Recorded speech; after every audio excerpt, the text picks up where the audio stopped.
আসসালামু আলাইকুম রহমতুল্লাহি ওবরাকাতু। সুনামগঞ্জ জেলা বিশ্বমোড় থানা সেঙ্গবিলি গ্রাম। এখন আমরা তিনটা পরিবারের মধ্যে একটা ওয়াটার পাম্প দেওয়া হয়েছে। যে আলহামদুলিল্লাহ এখানে ওয়াটার পাম্প ছিল না, যে ওয়াটার পাম্প না থাকার কারণে তারা অনেক দূর থেকে পানি আনতো। আজকে ওয়াটার পাম্প তাদের পাওয়ার কারণে তাদের অত্যন্ত অনেক খুশি যে তাদের যে পানির কষ্ট ছিল সেই পানির কষ্টটা চিরদিনের জন্য দূর হয়েছে। মহান রাব্বে কারিমের দরবার আমরা দোয়া করি যে আল্লাহ রাব্বুল আলামিন যেন সেই ওয়াটার পাম্পকে কবুল করেন। যে ভাই দিয়েছেন এবং যে বোনে দান করেছেন, যে সমস্ত ভাই এবং বোনের দান করেছেন, আল্লাহ তাআলা যেন তাদের দানকে কবুল করিয়া যেন তাদের প্রত্যেকের নেক বাসনাকে এবং যে উদ্দেশ্য করে দিয়েছে তাদের মনের তামান্নাকে আল্লাহ তাআলা কবুল করিয়া নেন। অন্য বাড়িতে না পানি খাইতাম, ওই দূর দূরিতে না পানি খাইতাম।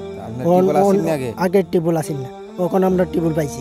মনে করুন কলটা দিছুন আমার নাতিরে, আমরা কলটা ভাই আমি বুড়া মানুষ যাইতাম পারি না কোনো দিকে, অত দূর থেকে পানি আইনা আমার খুব কষ্ট হয় পানি করতে চলতে ফিরতে। এখন কলটা দিছুন, খুশি হয়েছি। আপনার জন্য খুব দোয়া করাম। আমি অজু টুজু করতে যাই খুব কষ্ট হয়েছে, আপনার জন্য খুব দোয়া করাম। আল্লাহ যেন আনহারে বালা রাখে।